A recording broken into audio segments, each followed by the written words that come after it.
Ça fait l'air d'avoir quelques annonces. Aujourd'hui, le 18e dimanche après la Pentecôte. Dans certains lieux, sur Notre-Dame d'Apalecida, la patronne du Brésil, Notre-Dame del Pilar, très connue, la patronne des pays hispaniques. Il y a un des plus grands miracles, Mario, c'est-à-dire qu'une personne qui avait une seule jambe a reçu une deuxième jambe en invoquant Notre-Dame sous ce titre, Notre-Dame del Pilar, d'Espagne. Lundi, Saint-Édouard, roi d'Angleterre, confesseur, c'est aussi l'anniversaire du grand miracle de Soler à Fatima en 1917. Mardi, Saint Calix Ier, pape et martyr. Mercredi, Sainte Thérèse d'Avila, vierge, et comme vous savez, fondatrice de la réforme du Carmel, le Carmel déchaussé. Il y a encore des Carmels chaussés qui n'ont pas suivi la réforme. Et elle a fait la réforme avec Saint Jean de la Croix et les Carmels déchaussés, qui ont une règle plus stricte, plus comme la règle originale. Jeudi, Sainte Edwige, veuve, 3e classe, en certains lieux, enfin donc en France, apparition de Saint-Michel au mont Tombe, mieux connu que Mont Saint-Michel. Saint-Michel a apparu quelquefois à un moine. Il a demandé de faire une église. C'est devenu une magnifique basilique qui est toujours et qui voulait faire une copie du sanctuaire de Gargano en Italie. Il y a plusieurs sanctuaires de Saint-Michel qui se trouvent sur une ligne droite sur la carte mondiale. Ça s'appelle l'épée de Saint-Michel. Plusieurs fondations. Jusqu'en Irlande, etc. Donc en Italie, ça remonte même à Terre Sainte, donc une ligne droite. Terre Sainte, Italie, Mont-Saint-Michel, Irlande, c'est une ligne droite. C'est voulu par Saint-Michel, pour montrer qu'il a une épée, n'est-ce pas, pour tuer la balle. On a besoin. Saint-Michel, qui se trouve dans l'Apocalypse, celui qui va donc vaincre le diable. Il faut que le diable soit vaincu. Il a trop de pouvoir maintenant. Alors, donc, c'est le 16 octobre, c'est la dédicace de la basilique de Mont-Saint-Michel. Vendredi, Sainte Marguerite Marie Alacoque, très connue pour ses révélations reçues par le Sacré-Cœur de Jésus-Christ. Jésus-Christ pour relancer, s'il n'y a rien de neuf dans l'Église, relancer la dévotion au Sacré-Cœur. Avec les promesses du premier vendredi du mois, etc. Donc, une dévotion, la dévotion la plus importante de l'Église catholique, c'est le Sacré-Cœur. C'est évident, puisque c'est l'homme-dieu. Alors, samedi, c'est Saint Luc, évangéliste, 2e classe. Il est donc évangéliste, mais pas apôtre. Donc, il y a 2 évangélistes qui sont apôtres et 2 qui ne sont pas apôtres. Donc, le premier et le dernier ne sont pas apôtres, Matthieu et Saint Jean, et Saint Luc et Saint Marc ne sont pas apôtres, mais évangélistes. Ça, vous savez déjà, je pense. Dimanche prochain, le 19e dimanche après la Pentecôte. Donc, il y en a 24 dimanches cette année-ci. Pour le salut du Saint-Sacrement qu'on essaie de faire une fois par mois, on va la réserver pour la fête du Christ roi. C'est demandé en plus de faire une exposition lors de cette fête qui arrive le dernier dimanche, normalement en octobre. Au nom du Père et du Fils et du Saint-Esprit, ainsi soit-il.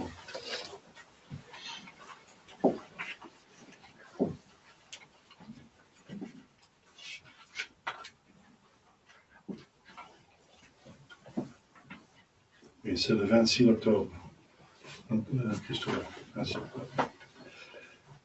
Chers fidèles, dans l'évangile d'aujourd'hui, assez court, puisque c'est le récit de Saint Matthieu, les autres évangélistes en parlent aussi, Saint Marc et Saint Luc, et Saint Matthieu est le plus court.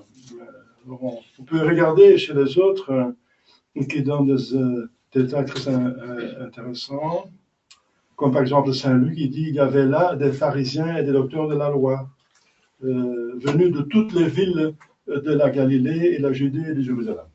Donc, on va déjà chercher à coïncider notre Seigneur, quoique c'est la fin de la première année de sa vie publique. Mais il voit qu'il a une importance, puisqu'il fait partout des miracles, encore il va faire un miracle, et là ils sont coincés, parce qu'effectivement, seul Dieu peut remettre les péchés. Ça c'est expressément, et c'est normal. Seulement celui qui est offensé peut pardonner, pas quelqu'un d'autre. Vous avez frappé votre voisin, il ne faut pas demander pardon à le voisin de l'autre côté, ça n'a pas de sens. Donc vous demandez pardon à celui que vous avez offensé. Donc si vous avez offensé Dieu, c'est seul Dieu qui peut vous pardonner.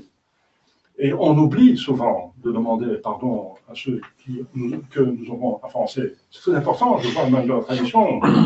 Donc on a fait un tort à quelqu'un et on va se confesser. On pense que c'est un ordre. Ah non, vous avez offensé deux personnes. Dieu, d'accord, vous vous confessez, mais encore vous avez offensé, vous avez fait une injustice envers votre prochain. Donc il faut mettre ça en ordre avec votre prochain. Vous avez deux dettes, vous avez péché contre Dieu et contre votre prochain. J'ai volé une Mercedes, je regrette, oui, mais il faut restituer la Mercedes, hein. Sinon c'est trop facile. Hein. Oui, c'est un cas assez simple, mais c'est dans tous les cas comme ça, on s'est disputé, on pense que c'est assez d'aller se confesser. Non, oui, oui et non, oui. Et le confesseur, s'il est averti, s'est aguerri, il va vous dire, oui, mais vous allez vous mettre en ordre avec la personne que vous avez offensée, sinon on ne peut pas vous donner l'absolution. Hein. Vous restez avec une injustice, vous ne regrettez pas vraiment votre péché. Donc il s'est inclus dans le regret de réparer les péchés. C'est évident, vous savez tout ça, c'est du catéchisme élémentaire. Voilà. Alors, c'est vrai que les Juifs le savaient, les scribes, seul Dieu peut remettre les péchés. Enfin, les péchés contre Dieu, parce qu'il n'y a pas de péché, il me semble, contre un prochain qui ne soit pas en même temps péché contre Dieu, puisque Dieu demande d'aimer son prochain comme soi-même. Donc, c'est évident qu'il y a toujours Dieu qui nous offense. On peut offenser Dieu tout seul sans offenser quelqu'un d'autre. Vous direz, oui, quand je pêche contre moi-même, moi, vous offensez encore une créature, c'est votre âme et votre corps. Enfin, il ne faut pas demander pardon à vous-même, c'est évident, mais il faut quand même toujours décider de combattre le vice. Ça, c'est sûr. Sinon, encore pas de rémission de péché possible, parce que ça appartient au regret de réparer. S'il n'y a pas de volonté de réparer, le regret n'est pas sincère, n'est-ce pas? C'est honteux de demander pardon et puis de ne pas regretter. Enfin, c'est pas possible, ça rend la confession invalide, donc il faut un regret. Mais ce n'est pas obligatoire de sentir le regret. Parce qu'on n'a pas un empire sur nos sentiments. Ça nous échappe. Nous ne sommes pas dans Ève avant la chute. Ils avaient un empire sur leurs sentiments, mais nous n'avons pas de cet empire. Alors, il faut donc regretter. Ça suffit de regretter avec son intelligence et sa volonté, n'est-ce pas, dans la foi. Ça suffit. Si on sent, on a le don des larmes, tant mieux, n'est-ce pas? Mais ce n'est pas nécessaire. Donc, il ne faut pas tomber dans ce piège du diable qui veut vous empêcher de confesser parce que je ne sens pas le regret. Arrêtez, vous n'êtes pas responsable pour ce qui vous échappe. Vous n'avez pas d'empire sur vos sentiments, alors vous n'êtes pas responsable pour cela. Vous êtes responsable pour ce qui est sous l'empire de votre volonté libre. C'est évident, c'est la logique même. Dieu est très, très juste, n'est-ce pas? Très raisonnable, beaucoup plus que nous-mêmes. Voilà. Alors, on apporte un paralytique, et vous connaissez l'histoire qui est racontée dans un autre évangéliste, que c'est dans Saint Marc. On a appris que Jésus était dans sa maison, dans la maison, mais dans sa ville. Sa ville, c'est Capharnaüm, c'est pas vraiment sa ville, mais c'est la capitale de sa région. Dans ce sens, c'est sa ville, la capitale de la Galilée. De sa ville, c'est Capharnaüm. Et il était dans la maison où il était accueilli. Hein. Et on a couru en si grand nombre que la maison et ses abords étaient encombrés de monde. en sorte que l'on ne pouvait pas y pénétrer. Ce qui obligea les porteurs, il y avait 4 porteurs de l'autre évangéliste, du paralytique à monter sur la maison elle-même. C'est des plats, des toits plats, ordinairement, donc habituellement, et pour une ouverture pratiquée dans le toit. Ils enlèvent les tuiles. C'est pas comme chez nous, c'est pas trop isolé parce qu'il n'y a pas d'hiver sévère, donc on peut enlever ce qui est la couverture.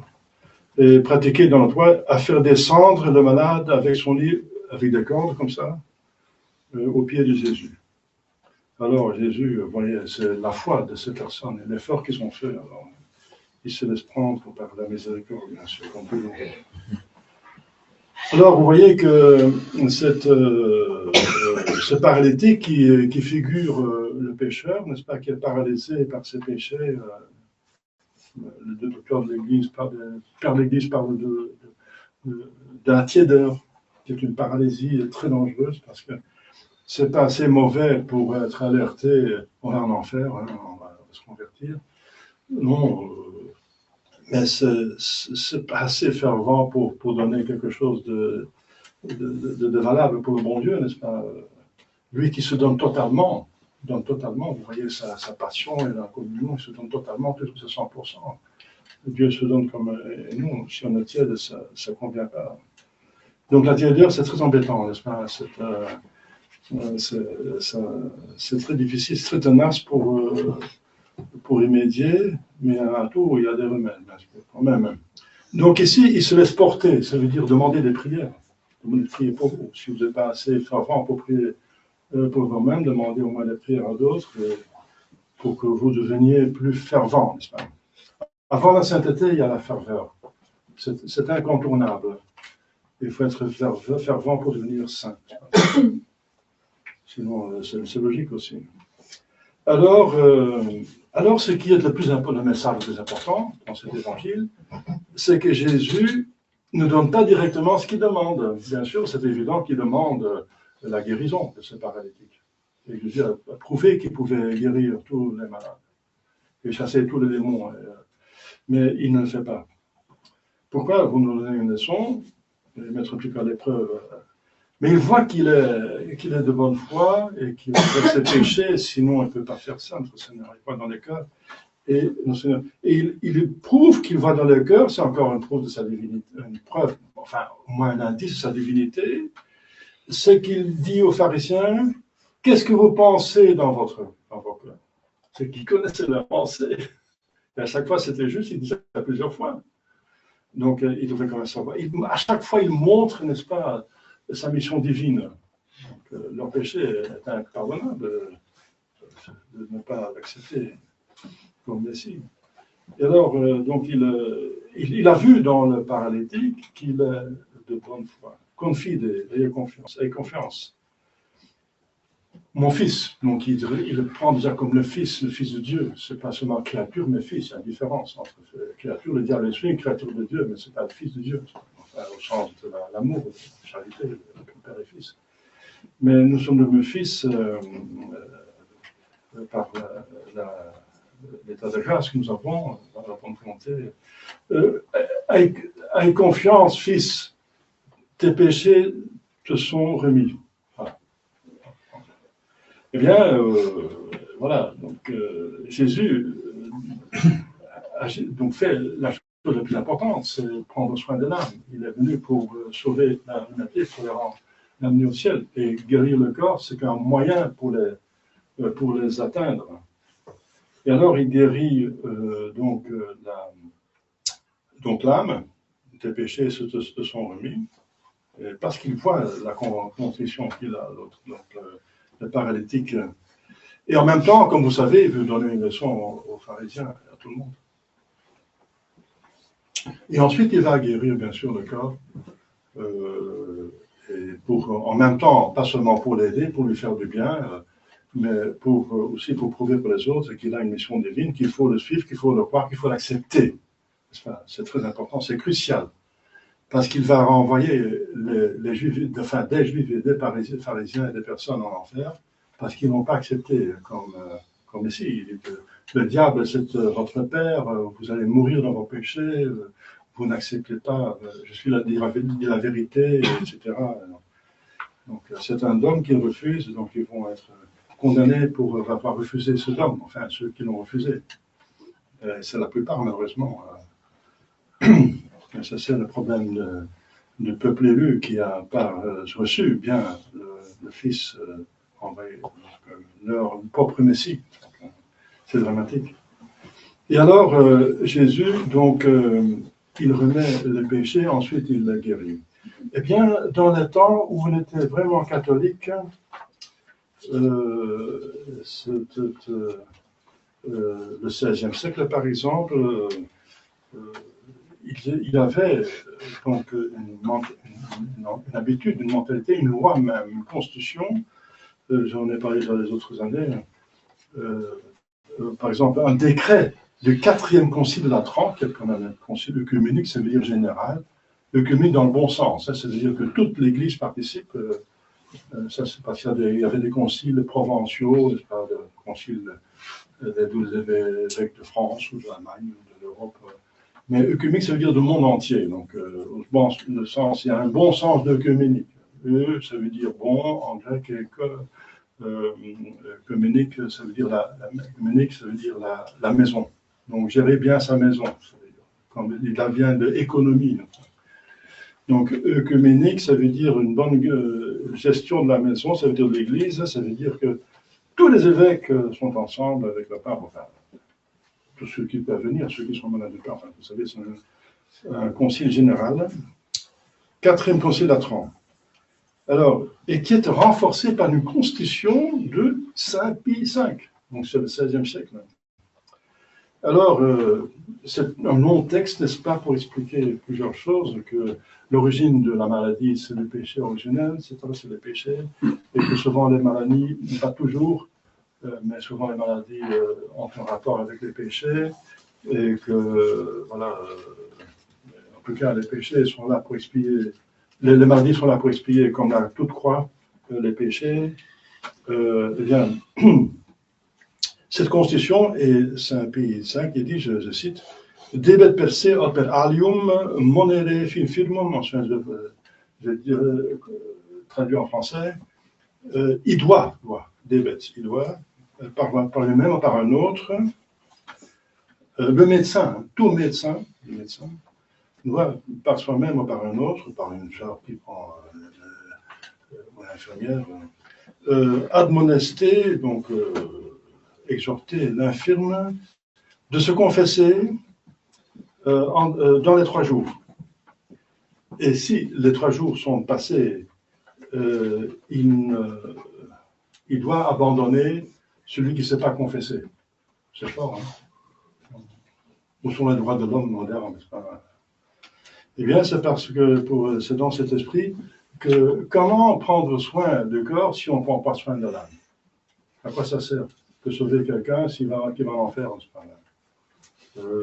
On va encore lui faire du bien pour encore pouvoir pécher encore mieux. Si on a une bonne santé, on peut pécher mieux que si on n'a pas. Donc, il faut d'abord, le médecin avait le devoir, et s'il ne faisait pas, il était excommunié. Les médecins devaient exhorter, bien sûr, on ne va pas l'obliger physiquement, exhorter le malade pour se confesser dans ils avaient 3 jours le temps pour le faire. Mais tout le monde était catholique à l'époque, il n'y avait pas de problème, tout le monde croyait, tout le monde savait que Dieu existe. C'était un monde. Je crois qu'il y avait déjà. C'était l'époque du protestantisme, même les protestants croyaient que Dieu existe et que Jésus-Christ c'est Dieu. Pour le reste, ils refusaient l'Église par les abus qu'il y avait dans l'Église, oui, les papes et les évêques qui se prenaient plus soin de la culture que de la religion, et alors ça donnait des situations néfastes qui ont été abusées par le diable et les hérétiques pour faire la soi-disant réformation qui était tout simplement l'hérésie. Une partie dans l'hérésie. Donc, mais en tout cas, tout le monde était croyant, tout le monde que Dieu existait, qu'il y avait des péchés, que c'était pas bien, qu'il fallait l'enfer et le ciel existe. Ça, ils croyaient encore, tout le monde, même les protestants. Et le protestantisme n'était pas encore très clair, hein, c'était pas encore prononcé, c'est seulement condamné par le Concile de Trente. Et après, avant, il y avait le doute, etc. Il y avait des discussions théologiques, etc.